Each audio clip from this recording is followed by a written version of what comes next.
Bonjour à tous mes amis, c'est un plaisir de vous retrouver. Nous sommes donc dans DRZ face à Eugène-Henri Moret. Eugène-Henri Moret, c'est donc l'auteur de ce formidable livre. Merci beaucoup Eugène d'avoir accepté cette invitation. Vous nous avez écrit un formidable livre sur la politique de la ville que vous avez surnommé Do Different, faire différemment. Et je voulais faire cette vidéo sur la question des banlieues, sur la question de la politique de la ville. Pourquoi ? Parce que déjà, à titre personnel, ça me touche particulièrement venant des quartiers nord de Paris, de la banlieue parisienne assez lointaine d'ailleurs, qui est parfois un peu oubliée entre ruralité et politique de la ville d'ailleurs justement. Et c'est un sujet qui me touche parce que c'est un territoire qui en grande partie est un territoire qui m'a construit, qui m'a éduqué, qui m'a élevé même d'ailleurs. Alors c'est vrai que nous n'avons pas de paysages magnifiques en banlieue parisienne. Nous avons même des paysages un peu redondants, des grandes tours. Mais nous avons des forces, un brassage multiculturel exceptionnel. Nous avons également des histoires qui sont dures, mais souvent des trajectoires formidables. Donc nous avons quelque chose à dire en France et malheureusement, bien souvent, nous sommes oubliés. Et ce livre que je me permets ici, et vous retrouverez dans la description, vous retrouverez le lien pour vous le fournir, est vraiment une lecture qui va vous redonner du baume au cœur. Moi, ce livre m'a vraiment permis, et je vais reprendre une des citations citées par Eugène dans ce livre, m'a vraiment permis de, certes, analyser les obstacles, les problèmes de cette politique de la ville, c'est-à-dire faire finalement de ce pessimisme de l'intelligence, qui est donc la citation de Gramsci, vous savez, il faut allier le pessimisme de l'intelligence à l'optimisme de la volonté, et grâce à Eugène, j'ai pu identifier quels étaient les problèmes, quels étaient les obstacles. Certains, je pouvais les imaginer, mais vraiment de poser des mots sur les problèmes centraux de la banlieue parisienne et des banlieues en règle générale et de la politique de la ville en règle générale, et en même temps avoir un peu ce courage de me dire ok, en fait il y a encore des gens qui pensent comme moi, il y a encore des gens qui sont capables d'envoyer un peu une dose j'ai envie de dire de sucre dans le sang pour nous dire ok, vas-y, bouge-toi, il y a des possibilités, il y a encore des choix qui sont possibles qui permettraient de sortir ces quartiers finalement de la situation moribonde dans laquelle ils se trouvent. Alors, mes amis, Eugène-Henri Moret, si vous pensez que les chats ont 7 vies, je pense que Eugène-Henri Moret, en fait, en a 14. Parce que Eugène-Henri Moret, je vais me permettre de le présenter rapidement, est un militant associatif depuis 30 ans. C'est-à-dire que les quartiers de la ville, il y a mis les pieds, il y a vécu et il les a défendus. Sa vie, ça a été au service des autres, en vérité. Militant associatif pendant 30 ans. Maire adjoint de La Courneuve, apparenté communiste, pendant 14 ans, ce qui est quand même assez exceptionnel. À côté de ça, vous pouvez rajouter qu'il a aussi une boîte de consulting, donc il est consultant ENIT 3, d'ailleurs vous retrouvez ici le petit logo, ENIT 3, donc il est aussi dirigeant d'entreprise. Et enfin, à ça vous rajoutez qu'il a aussi été tête de liste aux élections régionales de 2015. Alors, Eugène-Henri Moret, petite question pour vous taquiner, est-ce que finalement c'est votre éthique protestante, puisque vous parlez du protestantisme qui revient à plusieurs reprises dans le livre, est-ce que c'est votre éthique protestante qui vous pousse à travailler autant? Parce que vraiment, moi quand j'ai découvert ça, je me dis c'est pas possible, c'est pas un profil, c'est pas un CV, c'est l'histoire d'une vie. Merci Davy, merci pour l'invitation. L'éthique protestante, j'ai plutôt envie de dire l'éthique familiale. C'est dans le cercle de ma famille où effectivement il y a cette démarche. Voilà, nous sommes 7 frères et sœurs et nous avons tous cette démarche. Nos parents avaient cette démarche. Donc quand on a toujours vu ses parents s'investir, s'engager, travailler, ça devient quasiment une règle, quoi. Donc c'est comme ça. Donc en fait, quand on fait les choses, on essaie de les faire à fond et jusqu'au bout. Donc oui, en même temps, comme je le dis dans le livre, j'ai grandi, je suis au sein d'une famille protestante et très pratiquante. D'ailleurs, je pense que je suis le moins pratiquant de l'ensemble de ma famille. Et vous êtes modeste, Eugène. Vous êtes très modeste parce que même dans votre manière d'aborder votre parcours, vous l'abordez avec une certaine retenue que je trouve que, au contraire, moi j'ai eu la malchance ou la chance de faire Sciences Po il y a quelques années, et les hauts fonctionnaires qui clairement prennent une petite gifle quand même dans ce livre. Les hauts fonctionnaires, eux, ne tarissent pas d'éloges vis-à-vis d'eux-mêmes. C'est-à-dire ils ont tendance à dire moi j'ai fait ça, et les gamins gamins ont 20 ans ou 22 ans, ils ont passé un concours bidon, je ne sais, alors soit l'ENA qui est pas mauvais, hein, soit des instituts régionaux d'administration, les IRA, et puis eux, moi je sais, et vous qui avez vraiment la connaissance et l'expérience, vous êtes d'une certaine assez modeste finalement, alors que moi je vous assure, hein, dans ce livre, on prend une sacrée gifle parce qu'il y a des choses, même parfois qu'on a l'instinct de l'avoir compris, on pense avoir compris, et en vérité, la déconstruction par les mots permet de construire justement sa pensée. Moi, je vous invite véritablement à vous le fournir, allez dans la description parce que c'est assez exceptionnel. On va attaquer tout de suite.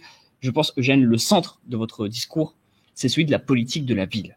C'est-à-dire que pour vous, et d'ailleurs le livre s'appelle « En finir avec la politique de la ville », pour vous, la politique de la ville, qui est un peu, finalement, j'ai envie de dire, c'est un peu notre code de l'indigénat à nous.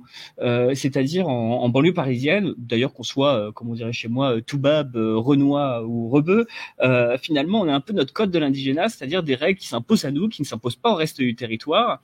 Et c'est cette politique de la ville. Et pour vous, c'est un échec. Pourquoi est-ce que vous considérez que la politique de la ville a échoué ? Il suffit de regarder les résultats. C'est-à-dire que cette politique qui a démarré fin des années 70, ou plutôt autour de 77 avec le HVS, cette politique qui a démarré, on voit bien, nous sommes aujourd'hui en 2024, voilà, c'est un constat qui est plus qu'accablant. Voilà, ce n'est qu'une réalité. Mais elle a échoué parce que dès le départ, il n'y avait pas de volonté politique. Donc, en fin de compte, ce que j'essaie aussi d'expliquer dans cet ouvrage, c'est que dès le départ, il n'y avait pas de volonté de solutionner durablement cela. Il y avait toujours une volonté de l'accompagner, de trouver des outils marketing, etc. Mais il n'y avait pas de réelle volonté de solutionner, d'autant plus avec les règles que nous avions. Parce que pour solutionner cela, on a besoin de ressources humaines. Les ressources humaines, c'est des personnes. Quand on part sur l'idée qu'il faut moins de fonctionnaires, moins de ceci, on peut pas solutionner cette problématique qui se développe avec. Donc, le regard qui a été fait dès le départ a été un regard, parce qu'il faut quand même voir que fin des années 70, début des années 80, dans les territoires politiques de la ville, la plupart des personnes qui y vivaient étaient souvent des descendants des anciennes colonies. Donc, le regard qu'on a eu là-dessus, c'était un regard, on va mener une politique pour des étrangers, donc une politique à part, pour des gens à part. Et à partir de ce moment-là, quand on part du mauvais pied, on ne peut plus dérouler une pensée cohérente, etc. Donc, on reste dans des coups d'éclat ici et là. Et vous voyez bien que en 45 ans de politique de la ville, on n'arrive toujours pas à pointer où étaient les responsabilités, qui a dû faire quoi. Voilà, quand je fais mon plaidoyer dans les rencontres débat que je mène, quand je pose la question, pouvez-vous me citer dans votre région ou dans votre territoire qui était responsable de la politique de la ville, ne serait-ce que l'an dernier, personne ne le sait. C'est vrai. Alors c'est marrant parce que la technocratie prend un sacré coup. Moi j'ai noté. Alors je fais partie de ces gens qui travaillent sur les livres un peu trop. Vous voyez, j'ai un amour des livres qui me font surligner, annoter. Des fois je râle contre vous d'ailleurs, Eugène, de temps à autre. Et il y a quelques pages, à la page 51, vous dites donc on part de quand même de 120 milliards d'euros de dépenses, ce qui est tout à fait colossal quand même, 120 milliards d'euros de dépenses. Et j'aime beaucoup cette phrase.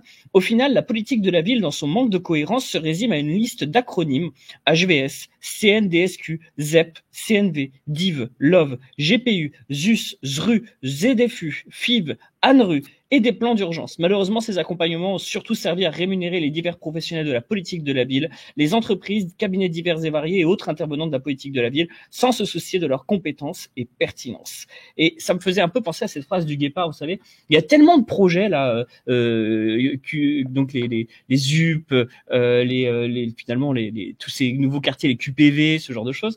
Il y a tellement de trucs, ça me faisait penser à cette phrase dans le Guépard, c'est il faut que tout change pour que rien ne change. C'est-à-dire que il y a un changement permanent de politique, un changement permanent de sigles, de noms, de personnes, mais finalement la politique reste la même. Vous parlez souvent de contrats aidés, de ce genre de choses qui en fait sont des pansements. Est-ce que vous pensez que finalement c'est pas la technocratie qui a tué la politique de la ville ?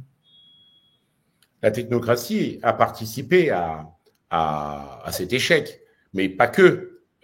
Pour moi, c'est vraiment de l'ordre du système. Et quand je dis le système, les habitants ont participé à tout cela. C'est vraiment systémique.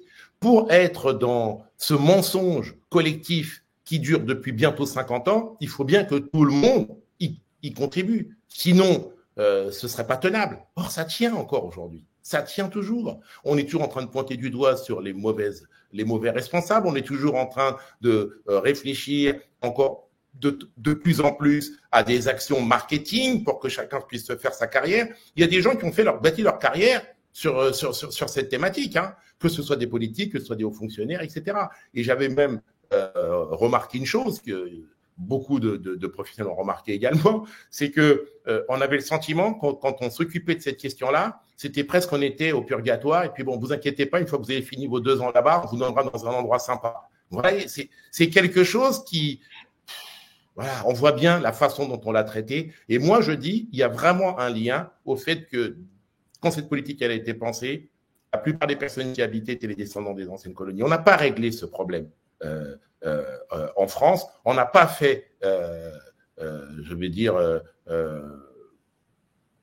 pas l'exégèse, mais on n'a vraiment pas fait le bilan de la décolonisation et aussi ce que signifiait que d'être français ou signifiait. Voilà, on n'a pas fait ce travail dans notre pays, ce qui fait que le regard qu'il y a sur ces populations-là, voilà, il y a toujours un regard un petit peu avec une hiérarchie, on classe les gens, on est au-dessus, on est ceci, on est cela, on va leur apprendre, on va leur donner. Et moi, je me souviens des premières actions quand je venais, j'avais 16 ans, dans la vie associative, c'était on va venir aider les uns et les autres. Moi, comme je disais à certains chefs de projet politique de la ville à l'époque, j'étais un jeune un petit peu, comment dire, ils me qualifiaient un peu d'agité, mais je leur posais la question, je leur disais, vous venez rendre service, vous venez aider. Quand on est en réunion avec vous, on vous entend partout, on vous aide, on ceci. Mais vous nous aidez tellement que vous avez du mal à vous déplacer dans ce territoire sans nous. Ça veut dire que malgré tout ce que vous faites de bien, personne ne le reconnaît. C'est étrange quand même. C'est-à-dire que imaginez-vous quelqu'un qui va dans une zone rurale, moi j'en connais quelques-unes, on vient, on va aider les personnes les plus démunies, et puis par contre, on mène une action publique, on va aider les populations, et puis par contre, quand il s'agit d'y aller tout seul, on ne veut pas y aller. Ben, parce qu'on se dit, mais ils vont... Voilà, si vous avez vraiment aidé des gens, ils vont bien vous accueillir. Si vous ne les avez pas vraiment aidés, c'est sûr que c'est compliqué. Ça, c'est amusant, ça me fait penser à quelque chose, comme je vous disais tout à l'heure, moi j'ai eu l'occasion de faire Sciences Po, et quand je suis rentré à Sciences Po, je suis rentré par la convention éducation prioritaire. C'est-à-dire c'est un mécanisme, donc finalement avec les lycées ZEP, moi toute ma scolarité a été en ZEP, soit l'école maternelle jusqu'au lycée, et donc en fait c'est un système de préemption, c'est-à-dire que on venait chercher les bons élèves des lycées de banlieue parisienne ou même parfois de la ruralité, et par contre, c'est vrai que quand je suis rentré à Sciences Po, j'ai découvert quelque chose, c'est que notre caractère, notre manière d'être, qui est un peu différente, on va pas se mentir, on a une manière d'être qui est différente, c'est-à-dire qu'on est en quête d'absolu. Et on a une quête des fois, on ne tolère pas la négociation, on ne tolère pas la modération. Dieu vomit les tièdes, comme dirait la Bible. Eh bien, finalement, on est un peu là-dessus. C'est Dieu vomit les tièdes, et en fait, les banlieues aussi vomissent les tièdes. Donc, on a ce genre de caractère, cette manière d'être qui est un peu différente, une expression aussi qui peut être différente. Et c'est vrai que quand je suis rentré à Sciences Po, on m'a intimé de manière directe ou indirecte, de manière symbolique ou même directe, de perdre ces caractéristiques-là, qui étaient vues effectivement comme des caractéristiques disons-le, du tiers-monde. Voilà, on va pas se mentir, de tiers-monde. Alors que on était à 40 km du centre de Paris, en vérité. Moi, je suis de Cergy-Pontoise, donc on n'est quand même pas, on n'est pas non plus à l'autre bout de la planète. Et c'est vrai que cette espèce de vision un peu, c'est bête à dire, mais c'est hautaine, superbe, coloniale finalement, supérieure. En fait, elle s'applique à toute personne qui vient de la banlieue, alors qu'on soit d'ailleurs blanc ou pas. Et la seule solution qu'on a lorsqu'on arrive dans ce milieu-là, c'est le système de la cooptation.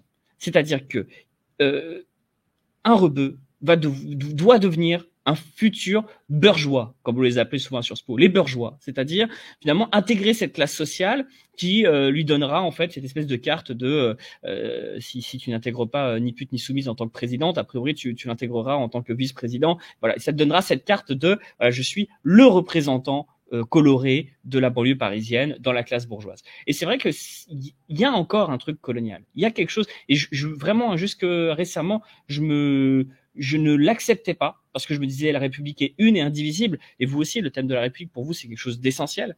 Et la République ne peut pas se comporter comme ça avec ses enfants, mais en fait, si. Et finalement, est-ce que la défaite de la politique de la ville, c'est pas une défaite de la République, en fait, de l'idée universaliste de la République? Pour moi, c'est pas la défaite de l'idée universaliste de la République, c'est la défaite de l'organisation de la République. C'est-à-dire, moi, je distingue l'idée de la République. Pour moi, la République, elle doit être vraie partout et pour tous. La République avec un grand R. Pour moi, la République, un petit R. Vous verrez dans l'ouvrage, je fais un distinguo entre le grand et le petit R. Le petit R, c'est cette République mise en œuvre par nos fonctionnaires, par nous-mêmes, la société civile, les citoyens. C'est cette petite République qui est mise en œuvre par des êtres humains qui vivent avec leurs névroses, leurs problématiques et le regard qu'ils peuvent avoir sur l'autre. Et moi, ce que je reproche aux plus éminents d'entre nous, donc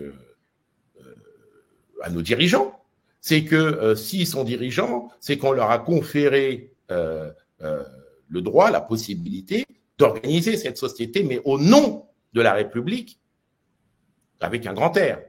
Or, eux l'organisent selon, moi je leur reproche d'avoir énormément de faiblesses en fait, de ne pas être digne de cette République avec le grand R.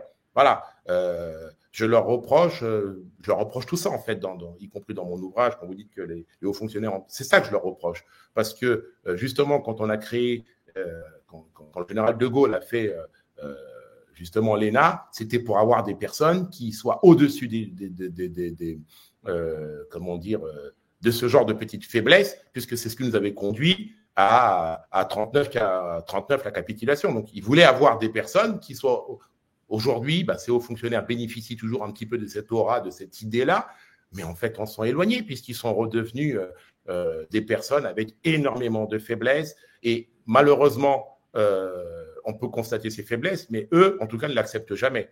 Ils n'ont tort sur rien, ils n'ont jamais fait de faute. C'est un peu ce que je mets aussi dans l'ouvrage. On ponte des politiques publiques qui n'ont ni queue ni tête, mais ce n'est pas de sa faute. C'est parce que le français n'est pas intelligent, c'est parce que c'est de la faute de tel ou tel. Mais eux, ce sont des génies qui ont tout compris. Ça fait juste, en tout cas en ce qui concerne la politique de la vie, ça fait juste 45 à 50 ans qu'ils se plantent royalement et qu'ils essayent toujours de dévoyer leurs échecs en direction de coupables idéaux, comme je le dis. Voilà. Mais est-ce que finalement, ce ne serait pas un peu de notre faute? Parce que moi, je viens d'une petite ville dont le maire a été quelqu'un que vous avez sans doute connu, qui était Alain Richard. Oui. Alain Richard, ministre de la Défense donc de Lionel Jospin lors de la gauche plurielle. Et c'est vrai que nous, dans cette ville, il était maire depuis 1977.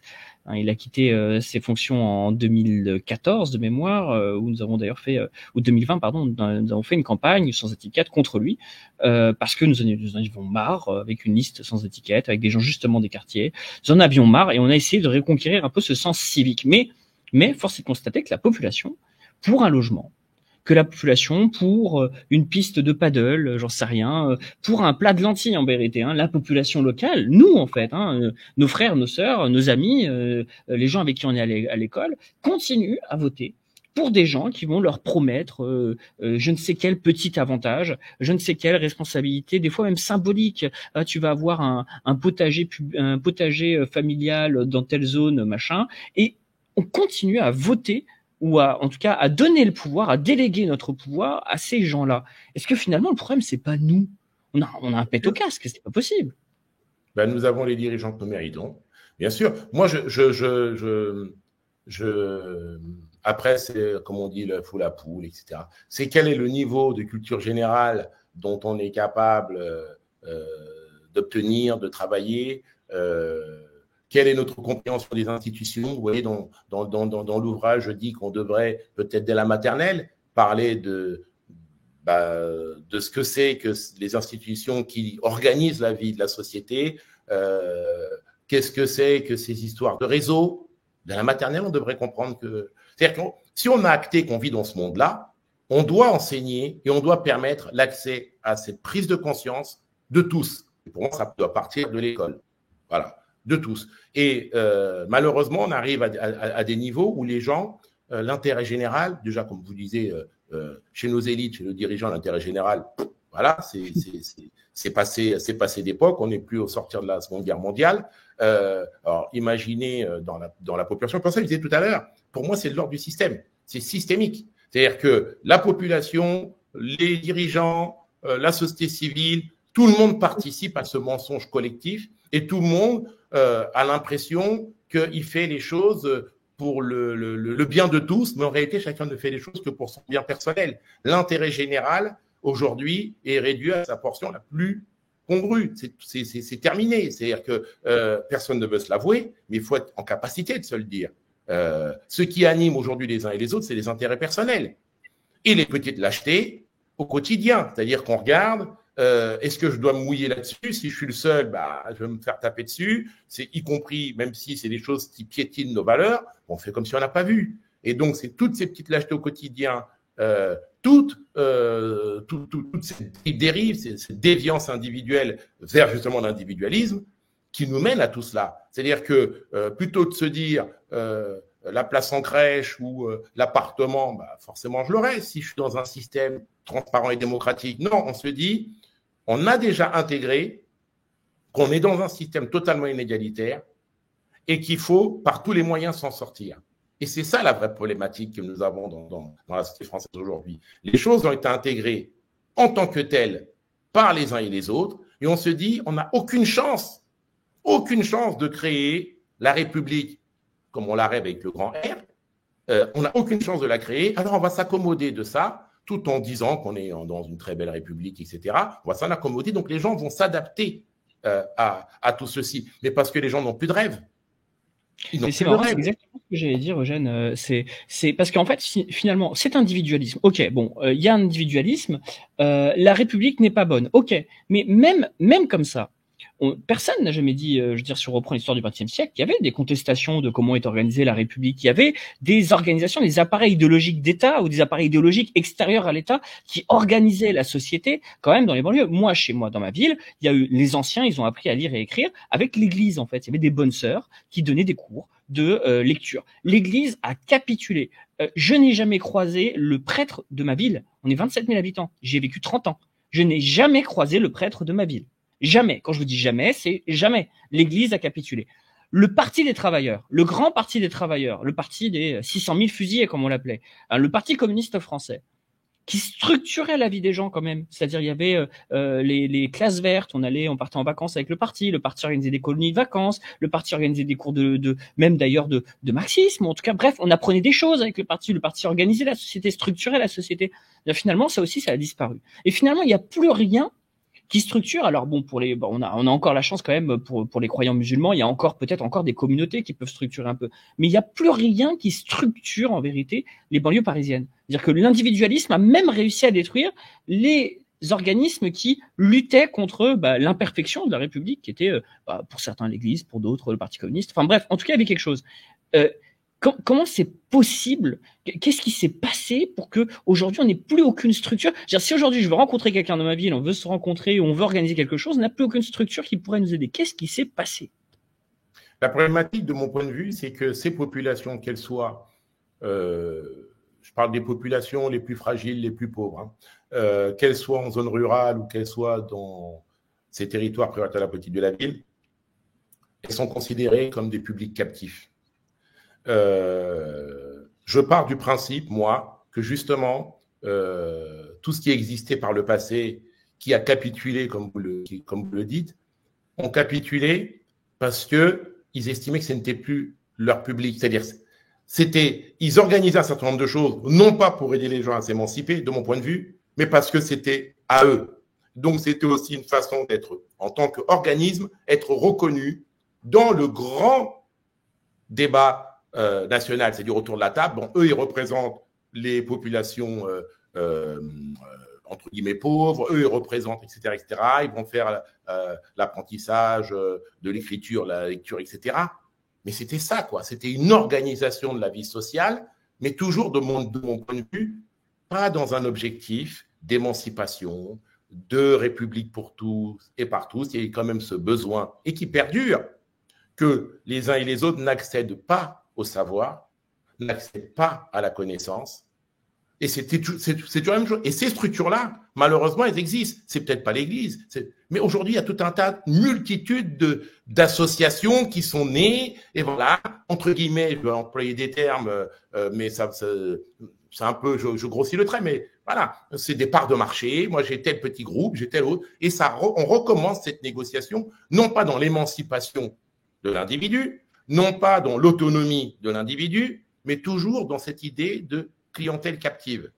Je représente cela aujourd'hui, etc., etc. Sauf qu'aujourd'hui, c'est encore plus morcelé. Avant, il y avait des gros blocs qui représentaient. Là, maintenant, c'est des petits blocs morcelés. Mais c'est le mieux divisé pour mieux régner. C'est-à-dire qu'on a éparpillé tous ces blocs-là, on les a. Voilà. Mais parce que, à partir du moment où je dis, on n'a plus d'idéal républicain, quand on n'est pas animé par ça en tant qu'individu, on court à la catastrophe. On court à la catastrophe. On ne peut pas être sur un territoire multiethnique, etc., sans porter cet idéal républicain. Ce n'est pas possible. Notre système, notre organisation est très complexe. C'est pas les États-Unis. Voilà, il faut de la subtilité. Et donc, je pense que être français, c'est une exigence. Il faut un certain niveau de culture générale, parce que sinon, c'est trop abstrait. Et ça, depuis que je travaille sur ces sujets, je ne l'ai pas. Je ne constate pas qu'on travaille dans ce sens-là. Et si on veut véritablement arriver à quelque chose où on est, pour le coup, tous en République, en concorde, on doit travailler cela. Et ça, dès le plus jeune âge. Et vous verrez, on en parlera certainement dans les pistes de solutions. C'est pour ça que je parle de plaidoyer. C'est un vrai travail lourd, conséquent, sans lequel on n'aurait que des listes d'actions à la Prévert comme on a toujours eu. On énumère des trucs, on vient, on constate, on dit « Ah oui, c'est super ». Mais comme je dis, quand on marche dans le désert, se pencher pour trouver du sable, c'est simple. Donc, quand on est dans un endroit, on dit « Nous allons travailler ». Je donne un exemple qui est typiquement fait sur les territoires près de la ville. La réussite scolaire. Donc, on met un certain nombre d'actions, etc. Forcément, ces actions-là, elles ont des résultats, puisqu'on est devant un constat initial où il y a… Sauf que c'est pas comme ça qu'il faut regarder, parce que la façon dont on regarde les actions, c'est de se dire, on a travaillé sur 50 personnes, ces 50 personnes, on a eu 48 qui ont pris notre trajectoire, etc. Donc, bilan très positif. Sauf que ce qui est utile pour l'ensemble de la population et qui est utile pour la France, c'est de se dire, on a travaillé sur 50. Pourquoi ? Parce qu'on était sur, je ne sais pas moi, en échec scolaire, on était sur 150, donc on a dit qu'on va travailler sur 50, on va voir si on est à 100. Or, en général, on travaille sur 50, mais on se retrouve à 350 l'année d'après. Ça veut dire que notre hypothèse de travail n'est pas bonne. Et c'est en ça que j'en veux aux fonctionnaires, parce que c'est à eux d'avoir cette vision générale. Si on est en train de dire, nous avons sur ce territoire 200 personnes en échec scolaire, on travaille sur 50, le résultat attendu, c'est d'avoir 150 parce qu'on aura maintenu les digues, etc., mais qu'on se retrouve à 350, mais qu'on se félicite en préfecture autour de tous les acteurs, on est les meilleurs, en fait, on vient d'avoir un déficit de 100. Ah oui. Non, mais c'est gouverner, c'est prévoir, disait Richelieu. Et puis, comme les hauts fonctionnaires ont pris le pouvoir dans ce pays, il s'agirait qu'au moins ils puissent prévoir. Alors, c'est marrant que vous parliez d'éducation parce que j'étais en train d'ouvrir votre livre exactement au même endroit. Vous voyez, toujours aussi badigeonné. Et j'ai noté que vous étiez la réincarnation de Chevènement. En vérité, hein. Vous êtes la réincarnation de Jean-Pierre Chevènement. Alors, je lis juste un petit passage à nos auditeurs qui nous disent. Alors, qu'est-ce qu'on a ? On a la dernière enquête PISA, donc vous en parlez un petit peu, et vous expliquez qu'aujourd'hui l'école, ça ressemble plutôt à, je cite, de la garderie, voire de la surveillance. Les exigences pédagogiques sont à la baisse et l'école ne fait plus le travail de la transmission et de l'acquisition des savoirs. Ça, c'est vraiment de Jean-Pierre Chevènement dans le texte. Hein, c'est lire, écrire, compter. Hein, c'était les 3 exigences de Chevènement pour normalement la 6e. Et justement, le nombre d'enfants, je cite, le nombre d'enfants rentrant en 6e qui ne maîtrisent pas les savoirs de base est le double en ZEP, donc en zone d'éducation prioritaire, que sur l'ensemble du territoire. On est à 20% contre 40%. 40%, et puis là encore, c'était des données de 2016. Donc, imaginons aujourd'hui, 40%, c'est-à-dire qu'il y a 4 personnes sur 10 qui passent en 6e et ne savent pas lire, écrire et compter correctement. Est-ce que finalement, j'ai envie de dire, est-ce que finalement, et ça va revenir avec un sujet de tout ce qui est le HLM et ces quartiers prioritaires de la ville, est-ce que finalement, c'est pas un grand échec du collège unique? Est-ce que c'est pas un grand échec de cette vision républicaine de dire, eh bien, il faut que tout le monde aille jusqu'au bac, il faut que tout le monde aille dans la filière générale? Est-ce que finalement, c'est pas l'échec d'une république qui aurait dû pouvoir expliquer aussi aux gens en disant, bah écoutez, ce serait bien de faire des filières professionnelles, ce serait bien de faire des filières technologiques, parce que apprendre un vrai métier, avoir entre ses mains un vrai métier, déjà pour l'ego des gamins à qui on a dit pendant 10 ans qu'ils étaient nuls parce qu'ils savaient pas forcément faire des mathématiques ou parce qu'ils savaient pas faire de la physique chimie, on leur a dit pendant 10 ans qu'ils étaient nuls, alors que quand tu leur donnes un métier entre les mains, ils se rendent compte en fait, même en termes d'ego, ça leur fait du bien de se dire en fait je suis pas nul, juste je suis pas bon pour ça, mais je suis un excellent électricien, ou je suis un excellent plombier, ou je suis un excellent couvreur, des métiers dont on manque encore aujourd'hui. Est-ce que finalement tout ça c'est pas juste déjà l'échec de cette idéologie de dire tout le monde au bac, tout le monde en général, et tout le monde doit avoir ce fameux baccalauréat? Bien sûr, quelque part, c'est l'échec de ce type d'orientation, évidemment. Mais moi, je dis c'est surtout l'échec de notre société globalement. C'est-à-dire, c'est l'échec de la vision que nous avons, la vision que nous avons ou de la représentation que nous avons de l'intelligence. Aujourd'hui, on discrimine. Discriminer, c'est pas une insulte, hein. On discrimine dans les concours, etc. Donc, le tri se fait par les maths, la physique, etc. Et on a estimé qu'il fallait être bon là-dedans pour être dans le haut du panier de notre société. Et tant qu'on n'était pas bon là-dedans, on n'avait pas droit à un regard comme, on n'était que, entre guillemets, comme disent certains gamins, quand je les rencontre qui sont en échec soi-disant scolaire, on me traite comme une merde. Voilà. Donc, quelque part, si on n'est pas bon en maths, physique, etc., en sciences, on est bon à jeter à la poubelle. Or, malheureusement, c'est ça que je pense, je parle toujours de systémique, de système. Malheureusement, mais les parents l'ont intégré. J'ai enseigné, pas longtemps, mais très peu, j'ai enseigné et les parents venaient nous voir, moi j'étais prof de PS, oui, mais vous êtes voilà, c'est l'animation, quoi. Figurez-vous où j'enseignais, des enfants, dans un collège, hein, des enfants étaient malades à 8 heures pour le sport et guéris à 10 heures pour les maths. Donc ils avaient un mot, ils ne venaient pas, mais voilà. Et tout ça, quand j'ai posé cette problématique et envoyé un courrier à l'ordre des médecins, le principal du collège m'a même dit, ah, quand même, t'exagères. Je parle de ça il y a plus de 30 ans. T'exagères. J'exagère pas du tout. C'est-à-dire que quelque part, la vision que nous avons d'un certain nombre de matières, de thématiques, de savoirs, ne permettent pas à un certain nombre de jeunes, d'enfants, en apprentissage, de s'épanouir. Mais ça, pour moi, c'est pas que l'échec de cette vision, ce n'est pas que l'échec de l'éducation nationale, c'est l'échec de la société française entière. C'est-à-dire que tant que nous aurons ce regard sur les métiers manuels, sur un certain nombre, le sport, la technologie, comment dire, le travail manuel, tant qu'on aura ce regard méprisant, on n'arrivera pas à accompagner l'ensemble des élèves vers un avenir et vers une utilité sociale. Voilà. Et je pense que l'échec, certes, cette vision, cette volonté, mais cette volonté dit tout de la façon dont nos élites regardent la société. Ça dit tout. Mais c'est aussi à nous, citoyens, c'est pour ça que je dis ce livre, pour moi, c'est un vrai plaidoyer, c'est ouvrons les yeux. Arrêtons tout ça. On ne peut pas jouer, parce que les gens jouent le jeu. Voilà. J'ai rarement vu des parents venir dire « Ah, ben mon fils, écoutez, il était très très fort en musique. » Par contre, en général, en maths, beaucoup en parlent dans les dîners. Elle lui vend son dernier contrôle, il prépare le concours de HEC de Polytechnique. On ne nous dit pas, il prépare l'école d'art dramatique de Cannes pour devenir comédien. On ne nous en parle pas, des choses comme ça. On ne nous dit pas, il est dans l'école de métallurgie. On n'en parle pas de tout ça. Et pourtant, aujourd'hui, les métiers... à la société, et chacun a le droit de s'épanouir en fonction de ses passions, de ses aspirations. Or, y compris, on bride un certain nombre de passions. Oui, clairement. Je pense qu'il y a tout un tas déjà, il y a des métiers qui ne sont pas connus. En banlieue, alors ça me paraît être un des sujets très importants, mais on va en parler directement, mais finalement, vous disiez quelque chose d'intéressant.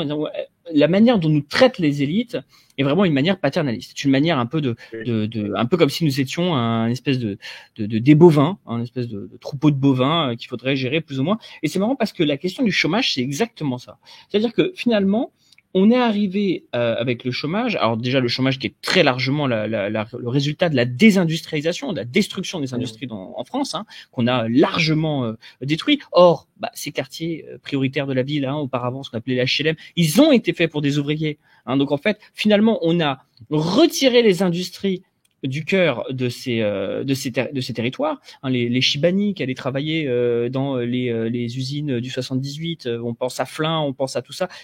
Finalement, on a retiré les usines de ce qui pouvait être les aspirations des futures générations, en leur disant travailler derrière une usine, c'est dégueulasse. Travailler à l'usine, c'est pas bon. Travailler à l'usine, c'est pas un horizon souhaitable. Ok, c'est quand même mieux que de traîner entre quatre murs. Et finalement, on est un peu sur ce qu'on appelle le traitement social du chômage. C'est-à-dire que finalement, on a accepté en France qu'il y ait un taux de chômage résiduel qui n'est pas à 5%, mais qui est à 15, 20, et chez les jeunes, 30, 35%. On a accepté de leur donner plutôt des aides, plutôt des contrats aidés une fois de temps en temps pour en sauver 2, 3. On a accepté plutôt cet état de fait, plutôt que de penser une politique globale de réindustrialisation, de planification, d'une vraie politique macroéconomique finalement, et qui n'est pas dans le cadre de la politique de la ville, qui est en fait une politique macroéconomique générale. Et ce que j'aime beaucoup avec votre livre, c'est que vous ne parlez pas de la politique de la ville et vous ne parlez pas des gens des quartiers comme un public particulier. Certes, nous avons des problématiques qui nous appartiennent. Déjà, quand on est représenté par Chalgoumi et par quelques rappeurs, forcément, ça pose problème. Mais on a des problématiques particulières, mais finalement, les problématiques qu'on a sont les mêmes qu'on peut retrouver ailleurs. C'est le chômage, c'est la désindustrialisation. Vous allez à Thionville, vous allez, que sais-je, dans l'est de la France, dans le nord de la France, on a les mêmes problèmes. C'est le chômage, c'est la perte de valeur, c'est l'individualisme, c'est l'insécurité qui arrive aussi dans nos quartiers, même si elle n'est pas plus ou moins prononcée selon les quartiers. Bon, mais ces problématiques-là ne sont pas des problématiques qui ne concernent que nous. Donc finalement, est-ce que le problème finalement, est-ce que vous pensez qu'il faudrait mettre fin à la politique de la ville? Est-ce qu'il faudrait juste désosser la politique de la ville, y mettre un point final et dire ok, ces budgets-là, les 120 milliards qui ont été dépensés, en fait on va les réintroduire dans un truc plus intelligent qui s'appelle juste une politique économique globale?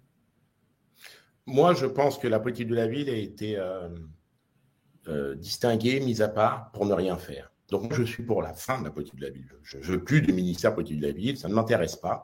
Ce qui m'intéresse, c'est qu'est-ce qu'on fait pour l'emploi, comme vous venez de le dire, qu'est-ce qu'on fait pour l'éducation, etc., etc. C'est-à-dire, je voudrais une réforme des politiques publiques. Mais une réforme des politiques publiques qui prend en compte l'échec de nos élites quand, au milieu des années 80 et des années 90, ils ont programmé la désindustrialisation et le fait que la France devienne un pays du tertiaire, qui est un échec, puisque ces ouvriers étaient censés aller faire un certain nombre de métiers d'aide à la personne. Ça a été un échec. Donc ça, c'est l'échec de nos élites et de nos gouvernants. Aujourd'hui, ils le font payer à la population, et mais c'est leur échec personnel. C'est eux qui ont fait ce choix.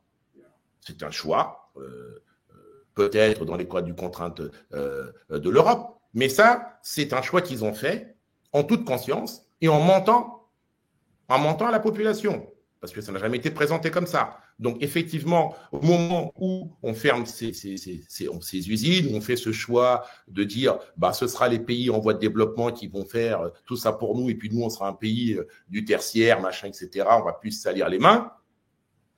Déjà, il y a eu une espèce de propagande là-dessus, ce qui a fait qu'aujourd'hui, nombre de nos concitoyens, quand on leur demande de certains métiers un petit peu, ça devient très compliqué, puisqu'il y a eu une propagande qui a été faite. C'est plutôt bien d'être dans le tertiaire, c'est moins bien d'être ailleurs. Donc voilà, d'où d'ailleurs aussi cet abandon d'un certain nombre de métiers techniques, manuels, etc. Bon, tout ça est lié. Tout ça est lié. Effectivement, quand on fait ça, on le sait que dans ces territoires, il va y avoir du chômage. Bon, on se dit non, ils iront dans les métiers d'aide à la personne, ils iront dans les métiers du tertiaire, des nouveaux métiers du tertiaire, etc. Donc on se dit, il y aura ça. Mais ça ne marche pas. Ça n'a pas fonctionné comme ça. Donc, c'est un échec patent. Donc, on le sait d'avance qu'il va y avoir ce chômage. Donc, c'est aussi un choix. C'est toujours la même chose. On fait des expérimentations de bars qui font 1 kilomètre dans ces territoires. On n'a pas été le faire dans d'autres territoires. On fait ce genre d'expérimentation de on va fermer, on verra bien. Mais c'est une population à part. Après tout, ça marche pas. Qu'est-ce que je vous dis? Ce sera pas non plus très, très dramatique. Et moi, j'ai envie de dire, ce qui se passe dans les territoires ruraux ou ce qui se passe dans les territoires politiques de la ville, avoir la volonté de solutionner cela, c'est avoir la volonté de faire grandir la France. Donc, pour moi, ces territoires-là sont, entre guillemets, l'avant-garde, les icebergs, plutôt d'un problème plus profond. Donc, vouloir solutionner ces difficultés de façon durable, c'est solutionner les difficultés de la France.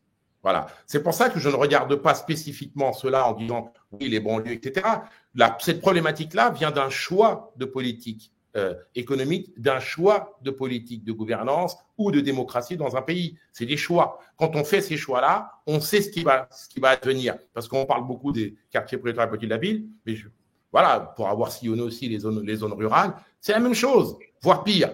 Donc à partir de ce moment-là, on sait que si on veut que notre pays se porte mieux, on sait si on arrive à... Voilà, moi je lance au futur gouvernement que fera peut-être Barnier, solutionner les problématiques des zones rurales et des territoires petits de la ville, parce que vous réglerez les problèmes de la France. C'est-à-dire que si on arrive à les mesurer en réformant nos politiques publiques, en se disant, voilà notre objectif sur ces zones rurales, sur ces zones prioritaires à la politique de la ville, nous allons développer une politique totalement différente, radicalement différente de ce qu'on fait aujourd'hui. Mais voilà les objectifs qu'on attend, une réduction du chômage, une plus grande participation des territoires, etc., etc. On attend ces objectifs-là en termes de démocratie, en termes de citoyenneté, en termes d'engagement. Si on se les met avec des politiques publiques fortes, différentes, et avec des mesures, parce qu'il faut être en capacité de mesurer ce qu'on fait d'une année sur l'autre et se dire, tiens, on s'est trompé, en toute transparence, croyez-moi, on réglera les problèmes de la France. Mais il faut avoir cette volonté. Il faut être sur l'intérêt général et non pas sur les intérêts particuliers.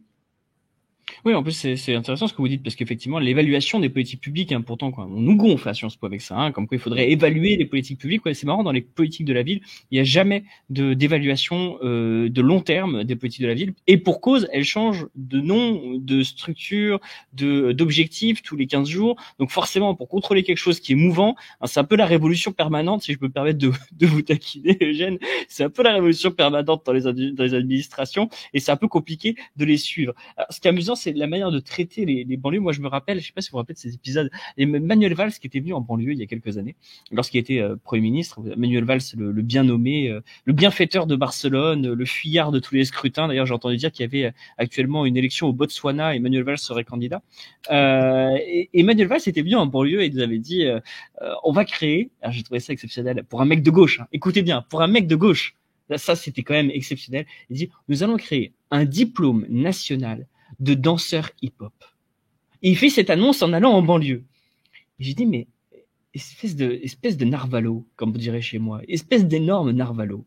Est-ce que tu penses vraiment qu'en banlieue, on a envie d'être définitivement des danseurs hip-hop, des chanteurs de rap, peut-être même des chanteurs de rail? Est-ce qu'on est voué définitivement à être une espèce de sous-prolétariat de clown de la société du spectacle? Est-ce qu'on est tous obligés d'être Jamel Debbouze? Il est très drôle parfois Jamel Debbouze, hein. Mais est-ce que notre objectif c'est d'être Jamel Debbouze ou un joueur de foot lambda parce qu'on est incapable de sortir de ce schéma-là? Pourquoi est-ce que tu viens pas nous parler des médecins, des avocats, des architectes, des ingénieurs qu'on a besoin de former dans ces banlieues, ou alors de techniciens spécialisés, des soudeurs, des chaudronniers, des couvreurs, des métiers dont on a vraiment besoin? Et en fait, vraiment, il y a cette tendance à vouloir nous essentialiser comme si nous étions des clowns, quoi. Des clowns. Et c'est quand même très triste, parce que ce que vous dites, en plus, Eugène, et ce qui est très vrai, c'est ce que disait Guy Louis dans l'un de ses ouvrages. Nos problématiques sont les mêmes que celles des quartiers les plus ruraux. Guy Louis nous dit bien, les quartiers les plus pauvres en France, d'ailleurs, la région la plus pauvre de France, c'est la Corse. Bon. Hein, ils ont le soleil, ils ont le Camp Paris et tous ces trucs-là, mais c'est la région la plus pauvre. Les endroits les plus pauvres de France, ce sont les endroits ruraux. Et nous avons les mêmes problèmes finalement de pauvreté, de désindustrialisation. Donc cette manière de nous traiter finalement, et c'est vrai que finalement la question coloniale s'impose. On n'a toujours pas réglé le problème colonial. on n'a toujours pas réglé le colonial et ils se comportent comme des colons, mais exactement la même chose. Vous disiez tout à l'heure, oui, ils avaient peur de venir dans les quartiers, ils faisaient des actions dans les quartiers, mais ils avaient peur de venir. C'est-à-dire qu'il fallait les accompagner, les tenir par la main. Bien, Jean-Eudes, je vais t'amener dans le quartier, tu vas voir comment ça va bien se passer. Et en fait, ils sont vraiment dans une logique coloniale. Ils sont vraiment dans une logique de vous êtes des indigènes, je vais vous apporter la civilisation, mais bon, vous arriverez peut-être à lire et à écrire, mais vous n'arriverez pas au-delà. Voilà. Ça, c'est quand même incroyable qu'en 2024, on en soit encore réduit à là. Et c'est marrant parce qu'aujourd'hui, vous avez vu l'actualité peut-être, vous avez vu François Ruffin qui a cogné sur Jean-Luc Mélenchon ce matin assez rudement, et François Ruffin qui disait il faut réconcilier la France des tours et la France des bourgs. C'est marrant parce que ça me fait vraiment penser à votre discours, Eugène. C'est vraiment de rallier en fait ces deux France qu'on a l'impression qu'elles se regardent un peu en chien de faïence, mais en vérité, elles ont les mêmes problématiques. Elles ont exactement les mêmes problématiques. Moi, je pense que tout ça est monté en épingle. Ces deux France, moi je vis aujourd'hui dans un village comme vous le savez, elles se regardent pas en chien de faïence. Je parle des populations. Hein. Je dis toujours, il y a des gens qui ont envie d'instrumentaliser tout cela à leur fin. Pour moi, les populations, elles ne sont pas plus opposées que ça. Pas du tout même. Ce sont justement Aujourd'hui, ils s'ignorent. Ils ne s'affrontent pas, ils s'ignorent. Ils ne se connaissent pas. Ils sont tellement embourbés dans des problématiques qu'ils s'ignorent. Mais qu'est-ce qu'on fait? On montre ça en épingle en disant on a aidé celui-là plus que toi. On a aidé celui-là plus que toi. Regarde, eux, comme ils sont plus blancs que toi, et ben, tu vois, on s'occupe plus d'eux. On monte ça en épingle parce que l'objectif, toujours, est de diviser. Or, justement, effectivement, ces populations-là ont beaucoup en commun. Voilà. Il est plus important de regarder ce qu'ils ont en commun que ce qu'ils ont, y compris quand ces populations se rencontrent, parce qu'on a organisé aussi des rencontres. Moi, j'ai monté un mouvement qui s'appelle Cœur de France, on fait des rencontres. Eh bien, il n'y a aucun problème. Oui, il y a des politiques qui les instrumentalisent. Moi, je viens de ceci, cela. Voilà. Moi, j'ai longtemps habité en banlieue parisienne et aujourd'hui, j'habite dans un territoire rural. Bon, franchement, je vois pas. Il n'y a pas d'opposition entre les populations, entre les individus. Et en plus, j'ai constaté une chose très particulière. Les gens vont dire oui, en zone rurale, ça vote beaucoup RN, Zemmour et compagnie. Oui, si on veut. Mais je vais vous donner mon expérience personnelle. J'ai rencontré plus de racistes à la Courneuve qui votent beaucoup LFI que dans ma zone rurale qui vote beaucoup RN. Voilà. Le vote ne veut pas dire l'attitude et le comportement vis-à-à-vis des gens. C'est marrant, Eugène, parce que c'est peut-être que les gens votent LFI parce qu'ils attendent ils sont dans une zone, il faut voter LFI, ils attendent un appartement, mais c'est pas plus, ils peuvent être très très racistes. Et puis il y en a d'autres, ils votent Zemmour ou Marine Le Pen parce qu'ils ont peur, parce qu'ils suivent CNews ou BFM. Voilà, moi, c'est ce que me disent certaines personnes. Oui, mais moi, j'ai vu à la télé. Oui, mais d'accord, oui, mais toi, tu n'es pas comme eux. Je dis, mais non, comme moi, il y en a plein. C'est justement, c'est exactement ça, Eugène. C'est exactement ça. C'est marrant, c'est une conversation. Alors, on a été mis en contact par un ami en commun qui s'appelle Samir. Et c'est marrant, c'est exactement la conversation qu'on a eue avec Samir. Et une fois, on discutait, la dernière fois qu'on s'est vu, et je lui dis, Samir, il y a en France très peu de racistes, mais il y a beaucoup de xénophobes. C'est pas la même chose. Le raciste est dans le schéma traditionnel français, c'est la hiérarchie des races. Voilà. Ça, c'est du vrai racisme. Ça, c'est le racisme. Il existe, il représente 1%, 2% des Français. Allez, 1 et 2%, déjà, je suis large. 1 et 2%, c'est large. Par contre, il y a de la xénophobie. Et la xénophobie, ça se déconstruit très simplement. Vous avez sorti la phrase qu'on entend tout le temps. Moi, quand je disais à quelqu'un qui pouvait voter extrême droite, je disais, mais Karim, ton boucher. Dire, mais lui, c'est pas pareil. Et pourquoi c'est pas pareil? Et parce qu'il le voit au quotidien, parce qu'il voit bien que Karim, c'est pas Karim sur CNews, c'est pas Karim de BFM TV, c'est Karim de sa boucherie à côté de chez lui, et Karim il l'adore. Et donc en fait ça c'est la xénophobie se déconstruit. Le racisme non, le racisme intellectuellement c'est très dur à déconstruire, mais la xénophobie se déconstruit très simplement par la rencontre. Par la rencontre, c'est ce qu'on organise. Et justement, alors, Cœur de France, parlez-en un petit peu de Cœur de France. Quelle est cette initiative, ce collectif que vous avez lancé? On a commencé à réfléchir à ça il y a 2 ans et demi. Et puis, avec la sortie du livre il y a 1 an, on a matérialisé ce réseau qui a dépassé maintenant le millier d'adhérents. L'idée de Cœur de France, justement, c'est ce que je disais tout à l'heure, hein, la République partout et pour tous. Donc, en fin de compte, on est uniquement sur la défense des valeurs de la République. Liberté, égalité, fraternité. On le rappelle parce que les gens oublient beaucoup fraternité. C'est pour ça que je dis ça quand on parle de redistribution des richesses, etc. Liberté, égalité, fraternité. Après, on peut le décliner en 1000 actions, en 1000 objets. Voilà. Mais Cœur de France, c'est totalement liberté, égalité, fraternité. Donc, on va à la rencontre des uns et des autres pour déconstruire un certain nombre de représentations qu'on peut avoir tant vis-à-vis des zones rurales que vis-à-vis des territoires politiques de la ville, qui sont souvent très maltraités. Et puis, on va aussi pour essayer de réfléchir à quelque chose de collectif qui va emmener les uns et les autres à avoir des rêves, à se dire on peut transformer cette société, on peut avancer, on peut. L'idée, elle est là. C'est de mobiliser et en fin de compte de faire en sorte qu'on retrouve cette concorde dans notre pays. Voilà, on ne veut pas on pense qu'on est mieux ensemble dans notre richesse, dans notre diversité.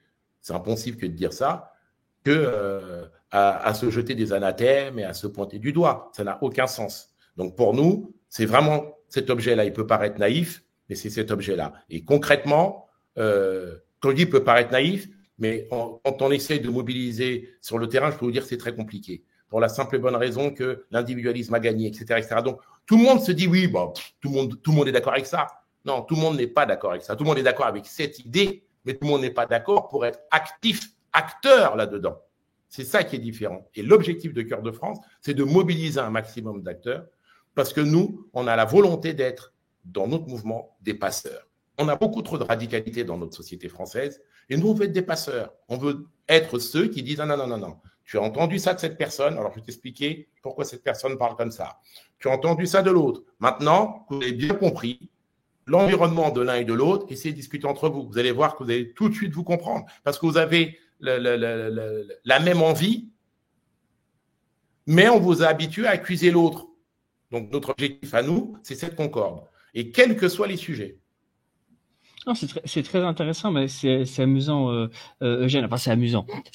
Vous avez raison. C'est-à-dire que le fait d'être d'accord sur liberté, égalité, fraternité ou la mort, hein, dirait Robespierre. Hein, liberté, égalité, fraternité ou la mort, qui était la devise initiale. Tout le monde est d'accord. Personne ne dira je ne suis pas d'accord avec ça. Effectivement, la fraternité est importante. C'est la solidarité, le système de sécurité sociale, le système de retraite, l'aide aux plus pauvres. Donc finalement, les gens sont d'accord. Mais lorsqu'il s'agit de se mobiliser pour ça, effectivement, il y a un blocage et surtout déjà on ne sait pas comment faire et deux, en fait, je pense qu'il y a un manque de volonté. Et ce manque de volonté, finalement, il est lié au système d'éducation parce que vous n'êtes pas animé par des rêves. C'est-à-dire que les gens qui disent liberté, égalité, fraternité, oui, je suis pour, mais ils ne sont plus animés par des rêves. Ils ne sont plus animés par une mythologie, par une transcendance républicaine qui aurait pu exister pendant une époque. Et vous, dans votre ouvrage, vous me parlez de deux personnages que j'ai trouvés. Et c'est amusant parce que finalement, je pense que vous êtes gaulo-communiste. Vous l'ignorez, mais vous êtes gaulo-communiste, Eugène. Parce que vous nous citez dans votre ouvrage qui vous a habité lorsque vous étiez jeune, et je pense encore aujourd'hui, et puis vous êtes toujours jeune d'abord, je vois pas pourquoi je dis ça, Thomas Sankara, qui est pour moi une des références les plus exceptionnelles de l'Afrique souveraine, et Jean Moulin, qui est pour le coup la référence gaulo-communiste s'il en est, l'unificateur de la résistance. Mais vous voyez, si vous, c'est ce qui vous amène tous les matins à vous lever en disant « j'ai envie d'être digne de ces gens qui m'ont précédé ». J'ai envie d'être digne de ces gens qui, finalement, habitent ma manière de voir ma cosmovision, dirait Ortega y Gasset, c'est-à-dire ma vision du monde. Quel est l'idéal d'un jeune aujourd'hui, même qui est d'accord avec votre discours liberté, égalité, fraternité? Quel est l'idéal qu'il habite le matin? C'est quoi? C'est Necfeu? C'est Roff? Non, mais vraiment, finalement, est-ce que la destruction de l'éducation n'a pas été faite dans cet objectif-là, c'est-à-dire de réduire la mobilisation politique des quartiers et de réduire la mobilisation politique française en règle générale, et donc finalement de permettre de se maintenir aux technocrates, aux fonctionnaires politiques, peu importe, qui puissent se maintenir au pouvoir? Est-ce que c'est pas fait consciemment?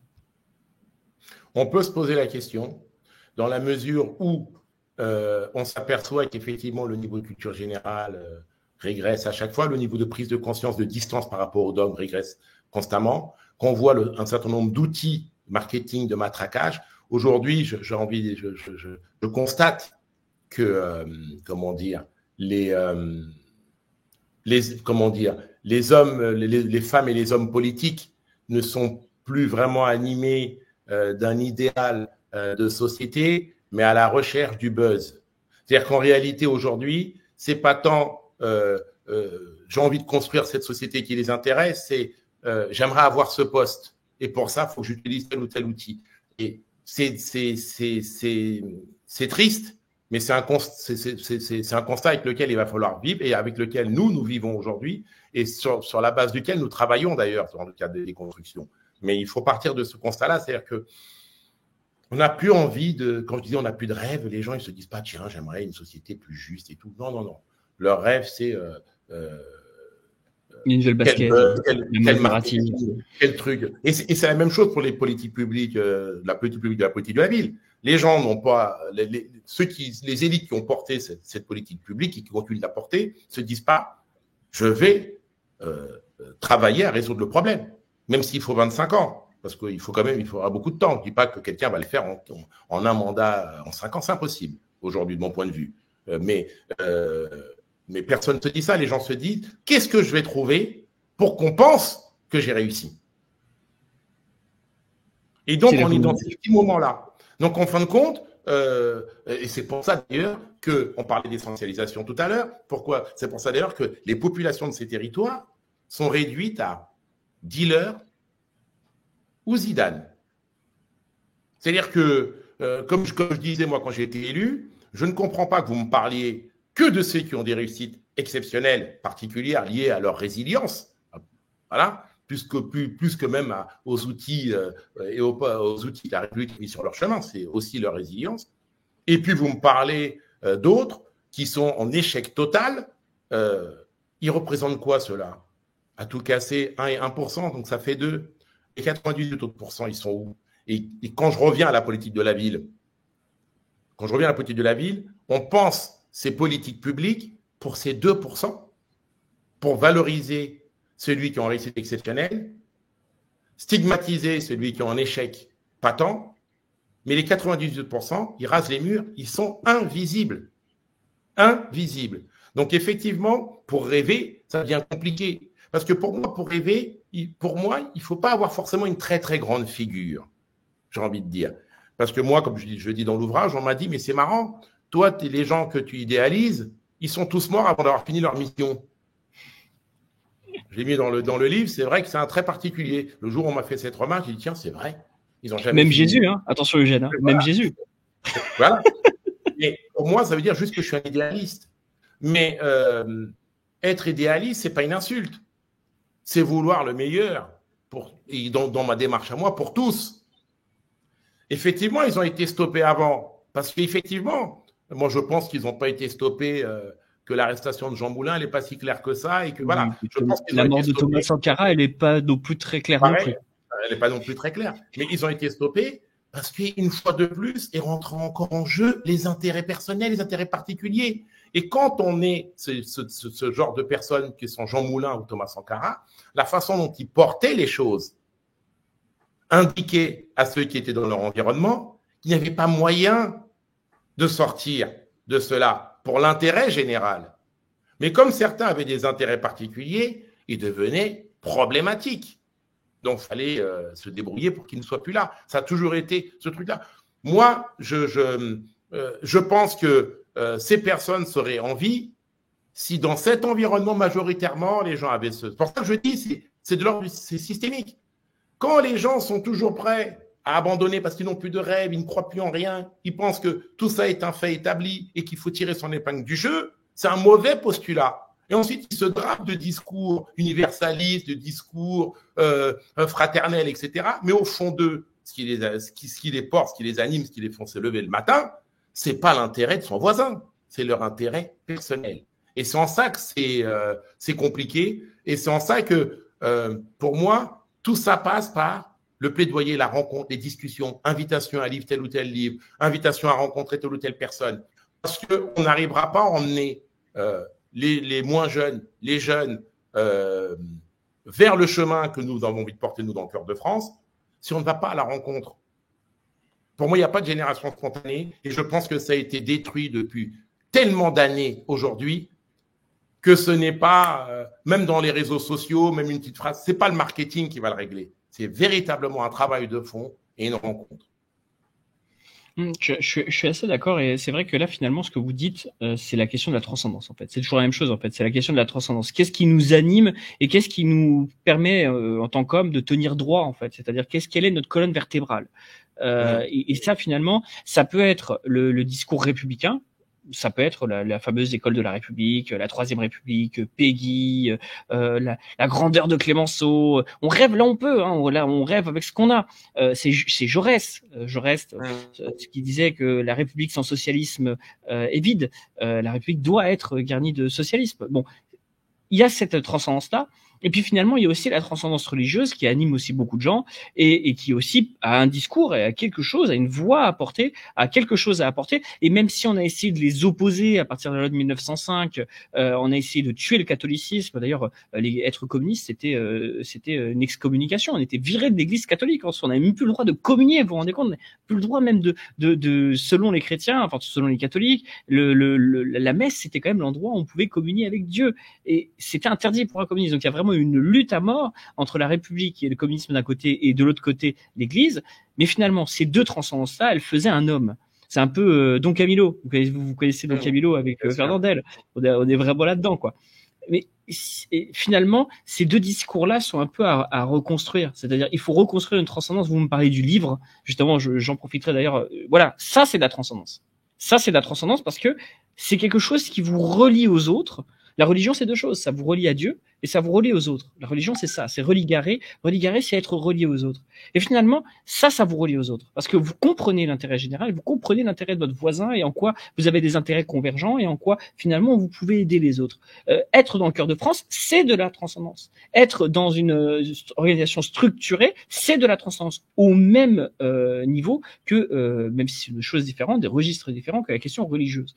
Mais finalement, est-ce qu'on n'a pas essayé de tuer, j'ai envie de dire, comme on a tué Dieu, finalement, est-ce qu'ils n'ont pas réussi aussi à tuer la République?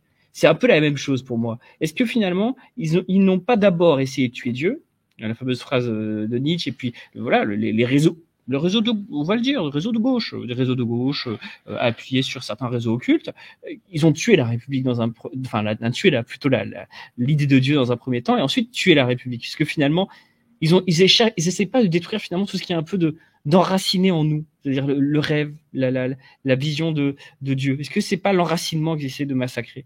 Est-ce que c'est pas ça, en fait, finalement, la déshumanisation?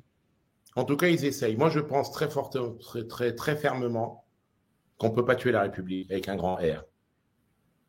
On peut faire ce qu'on veut, on ne pourra pas tuer la République avec un grand R. Et ce qui me donne cette conviction forte, c'est toutes les rencontres que je fais. C'est-à-dire qu'à un moment donné, on se dit, ah oui, quand même, on va mettre les infos, on va regarder un truc, on dit encore, voilà, on est un petit peu. Et puis quand on rencontre les gens, on se dit, mais non. Un peu ce que vous disiez au départ, on n'est pas tout seul.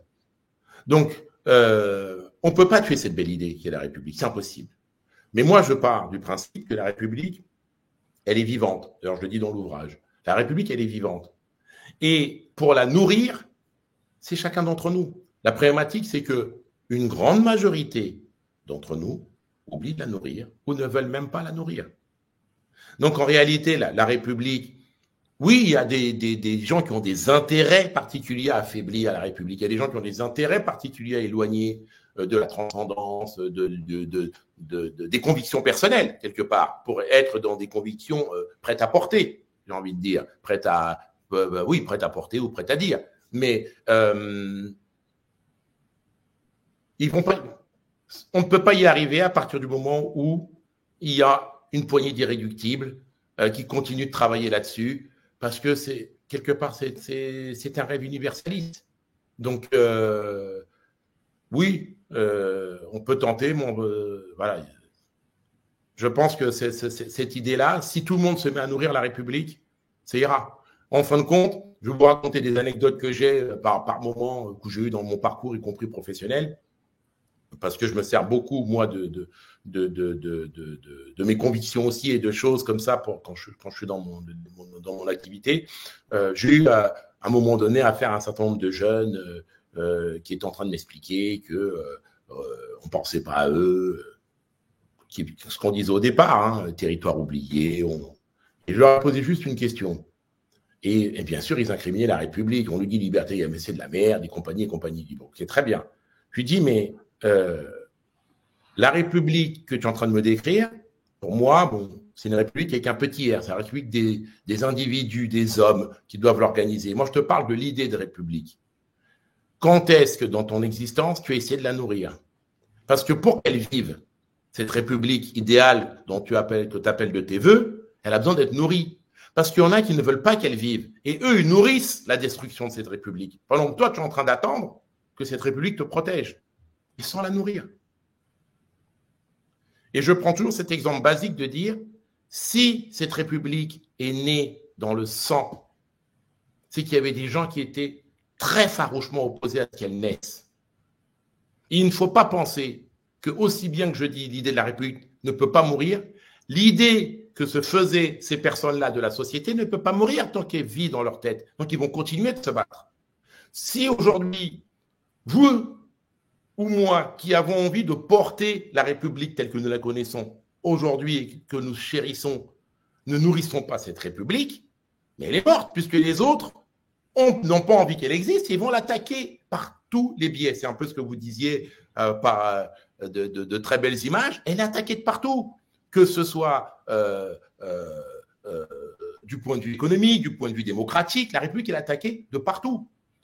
C'est la même façon dont l'idée de la pratique religieuse de Dieu était attaquée partout pour affaiblir l'Église ou toute organisation théologique qui avait énormément de poids sur la population. C'était parce qu'il y avait des gens qui avaient un intérêt à reprendre un peu de poids sur ça. Donc il y a des gens qui ont des intérêts, qui vont attaquer. Maintenant, si on veut cette République, parce qu'on pense que c'est par cette République qu'on aura la concorde, on doit la nourrir. Donc il faut se battre pour. Et j'en reviens à un point qui est essentiel aussi dans mon ouvrage, c'est la laïcité. La résultante de la République. Là, on va pas être content. Là, on va pas être d'accord. C'est le seul point où je suis en désaccord avec vous, Eugène. Pour moi, la laïcité est la résultante de la République.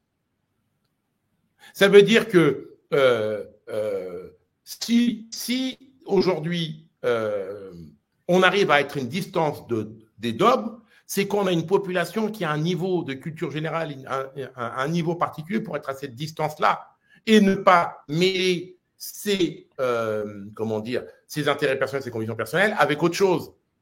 Et être totalement conscient que d'autres n'ont pas les mêmes et que nous avons besoin d'un cadre et des règles communes qui nous permettent de tous vivre en concorde et en harmonie. C'est en ce sens que je dis, il faut nourrir la République. Et la résultante de la République, pour moi, c'est la laïcité. Donc, ça va ensemble.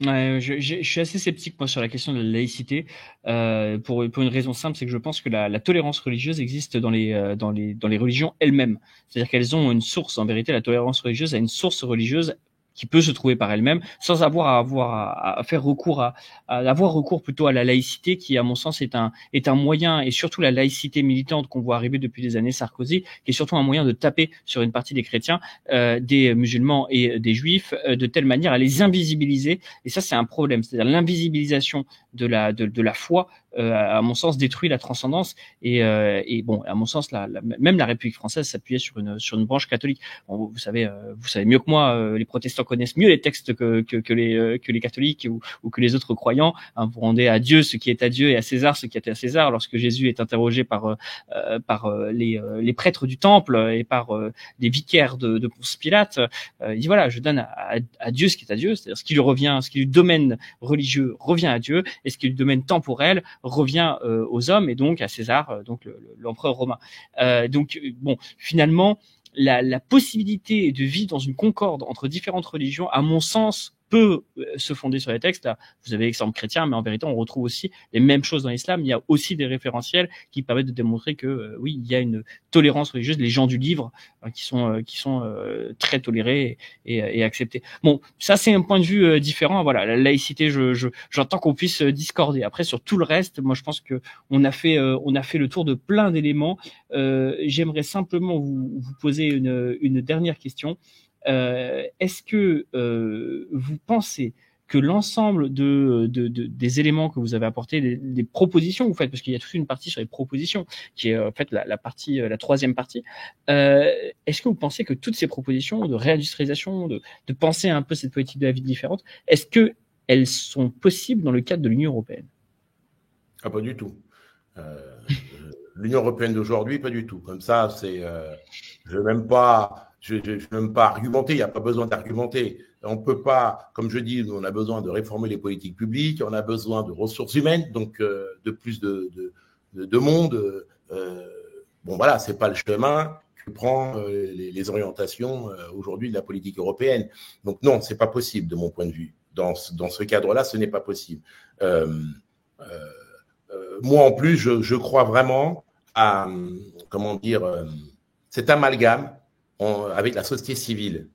Je pense que, et je pense aussi que on ne va pas réussir à dépasser, dans le cadre de nouvelles politiques publiques à mettre en œuvre, mais on va réussir à dépasser les problématiques et les thématiques qui touchent les territoires politiques de la ville si on passe par le volet subvention, etc., etc.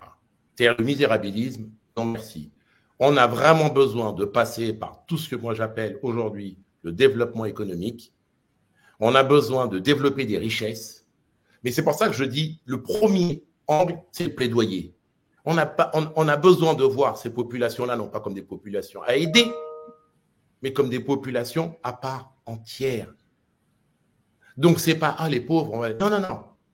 Il faut savoir que ces populations ont toujours été vécues sous le joug des descendants de colonies. On ne peut pas regarder ça de cette façon. Donc, il y a un vrai travail à faire sur l'ensemble de la population, déjà. Et pour ça, je parle de plaidoyer long. Ce travail, c'est le plus pénible. Après, j'énumère quelques pistes, mais je n'ai pas envie de faire une liste à la Prévert. Ça ne sert strictement à rien parce que le premier boulot et le boulot le plus essentiel, il se passe là-dedans. Parce que ce qu'on nous a mis là-dedans, c'était, début des années 80, ce sont des immigrés. On a accolé la politique de la ville à la politique d'immigration. Ensuite, c'était des délinquants. On a accolé ça à... Et puis après, il fallait travailler par agence. C'est-à-dire qu'en fait, c'était des types qui avaient des problèmes. Ce n'était pas nous, les politiques publiques, qui étaient mal pensés. C'était des gens qui avaient des problèmes. Il fallait qu'ils aillent consulter et qu'on puisse voir comment on peut les... Et puis vous avez oublié le terrorisme aussi. Hein. Il y a le terrorisme. Après la délinquance, on est passé au stade ultime, le terrorisme. Oui, c'était terrorisme. Mais il faut considérer ces populations comme des populations à part entière. C'est pour ça que je parle de Concorde, c'est pour ça qu'on a créé Cœur de France aussi, parce que, voilà, à partir de ce moment-là, oui. Après, je ne crois pas, moi, parce que, comme je dis, les associations qui œuvrent, c'est très bien, mais c'est par ce biais-là qu'il y a du clientélisme, c'est par ce biais-là qu'on fabrique des porte-paroles bidons, etc., etc. Bon, moi, ça ne m'intéresse pas. Ce qui se passe dans le mouvement associatif sur les territoires politiques de la ville est essentiel. Mais on doit, comme nous l'avons fait pour la question écologique, on doit être en capacité de trouver le modèle économique qui permet de le rendre viable. Parce qu'il y a des choses, moi je ne suis pas pour qu'on arrête le bénévolat, mais il y a des choses, c'est plus du bénévolat. Donc il faut qu'il y ait des métiers, qu'on trouve un modèle économique qui permette à cela de vivre. Au début des années 80, il n'y avait pas tout un tas d'emplois autour des questions écologiques. On a trouvé un modèle économique. Aujourd'hui, c'est viable. Il y a des métiers, il y a des choses. Les gens, ils œuvrent bien ou mal, parce que c'est des écologistes qui disent que ça aussi. Bon, voilà, les spécialistes, ils ont des débats entre eux. Voilà. Mais en attendant, sur la question typiquement des quartiers prioritaires, on pourrait dire la même chose sur les territoires ruraux. Il n'y a pas de modèle économique pour accompagner cette transformation et cette transition nécessaire. Il manque un certain nombre d'emplois reconnus parce que utiles pour la société qu'on gère aujourd'hui encore avec des emplois aidés. Il faut arrêter parce que ça, on ne peut pas dire vous vous rendez compte qu'on demande à des personnes en précarité, de gérer d'autres en très grande difficulté. Oui. Et après, on s'étonne du résultat. C'est pas possible, ça. Après, on s'étonne du résultat. Donc, il y a un modèle économique à inventer pour qu'il y ait des métiers. Il y a des vrais métiers parce qu'il y a des gens qui ont des compétences. Mais il n'y a pas de modèle économique qui leur permet de vivre de leurs compétences et de leur savoir. On en parlait au début de l'émission sur le regard qu'on peut avoir sur un certain nombre de métiers parfois méprisants. Voilà, il y a des choses, mon Dieu, allez, c'est entre eux, quelque part, c'est entre eux, c'est bien, on va lui donner 3 000 €, et puis le RACA les détourner, parce qu'on sait très bien ce qui se passe, il faudra qu'elle est détournée pour vivoter.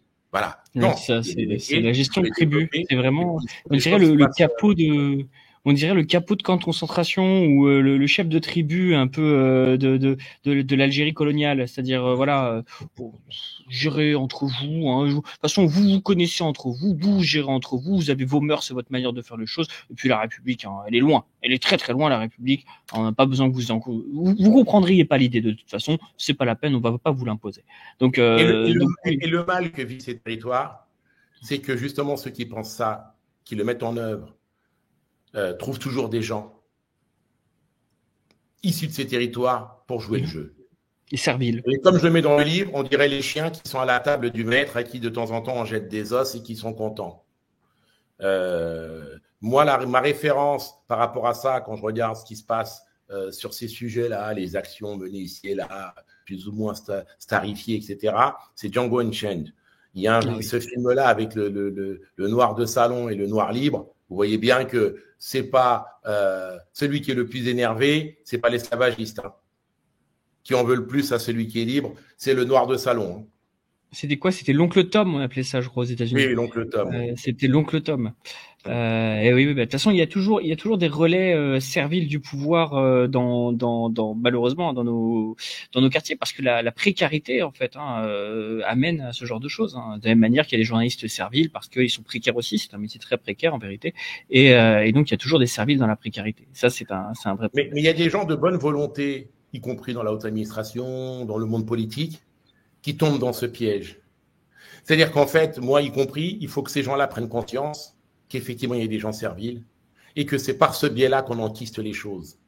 Parce que quelque part, on ne va pas pour résoudre la problématique, on va pour l'accompagner et quand on revient, c'est pire. D'ailleurs, c'est ce qui se passe depuis 50 ans. Donc, il va falloir aujourd'hui que ceux qui sont vraiment de bonne volonté, parce que moi, j'en connais, abusés naïvement, ils sont de bonne volonté. Oui, mais lui, il était bien, il a fait ça. Mais non, mais ça, c'est la manipulation. Voilà. Mais il faut que ces gens-là se rendent compte. Et aujourd'hui, pour ça, je parle d'un mix avec la société civile, investissent vraiment auprès de personnes très différentes d'eux. Comme vous dites, parfois, c'est compliqué de travailler avec des gens qui vous disent des vérités, mais il faut l'accepter.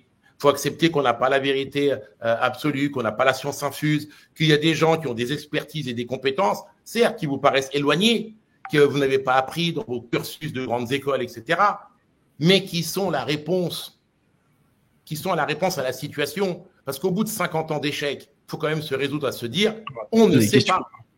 Il faut se poser des questions. C'est clair, il faut se poser des questions. Au bout de 50 ans, c'est quand même très problématique.